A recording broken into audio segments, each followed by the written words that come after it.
Hai semua, kali ini saya buat kue mangkok mekar rasa keju yang tampilannya cantik, mereka sempurna, kuenya lembut dan empuk banget, serta rasanya juga enak ya teman-teman. Kue tradisional yang satu ini cocok banget dijadikan ide jualan ataupun dijadikan ide cemilan bareng keluarga tercinta karena buatnya sangat mudah, tinggal diaduk-aduk aja. Simak videonya sampai selesai supaya kalian bisa berhasil dalam membuatnya ya teman-teman. Pertama-tama, siapkan wadah bersih, masukkan tepung beras sebanyak 180 gram atau sekitar 18 sendok makan. Lalu tambahkan tepung terigu sebanyak 40 gram atau sekitar 4 sendok makan. Tambahkan gula pasir sebanyak 170 gram atau sekitar 9 sendok makan serta garam sebanyak setengah sendok teh. Lalu aduk rata dengan whisker sampai semua bahannya tercampur ya teman-teman.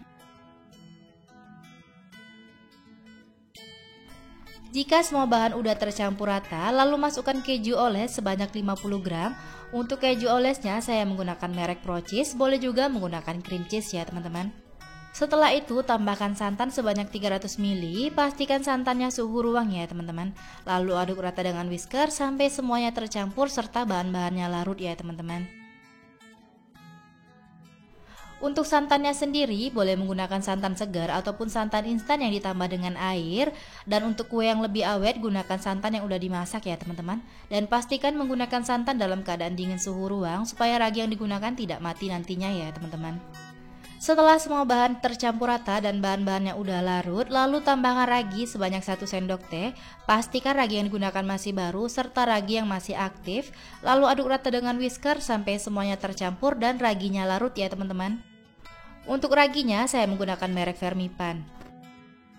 Setelah semua bahannya tercampur rata, diamkan adonan selama 40 menit sampai mengembang serta muncul gelembung-gelembung kecil pada permukaan adonan dan tutup dengan kain bersih ataupun plastik wrap ya teman-teman. Sambil menunggu adonannya mengembang serta muncul gelembung-gelembung kecil, kita siapkan kukusan beserta cetakan talam. Kita panaskan kukusan bersama cetakan talam sampai airnya mendidih dan cetakan talamnya jangan diolesi dengan minyak sayur ya teman-teman. Setelah 40 menit adonannya sudah mengembang serta muncul gelembung-gelembung kecil pada permukaan adonan, kita buka plastik wrapnya. Untuk hasilnya sama seperti di video ya teman-teman. Ada muncul gelembung-gelembung kecil di permukaan adonan. Kemudian aduk rata dengan whisker sampai adonannya menyusut serta gelembung-gelembung kecil pecah ya teman-teman. Setelah adonannya menyusut serta gelembung-gelembung kecil pada permukaan adonan pecah, kemudian masukkan baking powder sebanyak setengah sendok teh. Pastikan menggunakan baking powder yang masih aktif. Untuk baking powder sendiri, gunakan baking powder double acting supaya hasilnya bisa mereka sempurna ya teman-teman. Dan aduk rata sampai semuanya tercampur. Untuk baking powder yang saya gunakan ini, baking powder biasa yang merek kupu-kupu. Selanjutnya siapkan wadah dan saringan, kita saring adonannya supaya bahan-bahan yang masih menggumpal ataupun yang belum rata ikut tersaring. Dan sisa adonannya udah benar-benar halus dan licin ya teman-teman.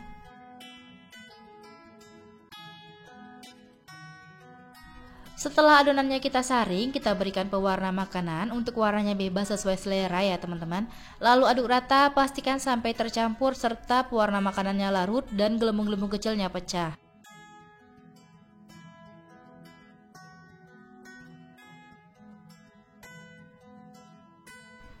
Pastikan air kukusan sudah mendidih dan terlihat uap airnya juga sudah banyak. Lalu buka tutup kukusannya serta pastikan air dari kukusan tidak menetes ke dalam cetakan ya teman-teman. Sebelum memasukkan adonan ke dalam cetakan, aduk-aduk terlebih dahulu sampai buih-buihnya pecah. Kemudian masukkan ke dalam cetakan sampai penuh, berikan jarak antar cetakan supaya bisa matang merata. Lalu kukus dengan api paling besar selama 20 menit sampai matang ya teman-teman. Selama proses pengukusan, jangan pernah tutup kukusannya dibuka ya teman-teman.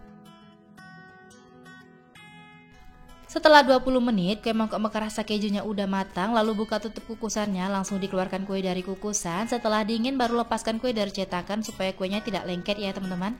Kita lakukan hal yang sama seperti semula, panaskan cetakan talam terlebih dahulu selama 5 menit. Isi adonannya sampai penuh, berikan jarak antar cetakan, lalu kukus dengan api paling besar selama 20 menit sampai matang. Nah ini dia tampilan dari kue mangkok mekar rasa kejunya udah matang semua, cantik banget dan mereka sempurna ya teman-teman. Hasilnya sangat memuaskan sesuai dengan keinginan kita. Kue mangkoknya terlihat ada yang mereka 3 serta mereka 4 ya teman-teman, cantik banget serta warnanya menggoda selera ya teman-teman. Dari satu resep saya dapat sebanyak 12 buah, cocok banget nih dijadikan ide jualan ataupun dijadikan ide cemilan bareng keluarga tercinta sambil minum kopi ataupun teh di sore hari ya teman-teman. Keluarkan kuenya dalam keadaan udah dingin ya teman-teman. Caranya cukup mudah, cukup tekan-tekan pada bagian pinggir kuenya serta tarik. Terlihat hasilnya mulus banget ya teman-teman dan tidak lengket pada cetakan. Kuenya menul-menul dan gemoy banget, ketika ditekan berasa empuknya, apalagi ketika dibelah seratnya kelihatan halus, berasa banget kalau lembut ya teman-teman. Rasanya juga enak, manisnya pas, gurih santannya berasa, serta terasa sedikit asin dari kejunya.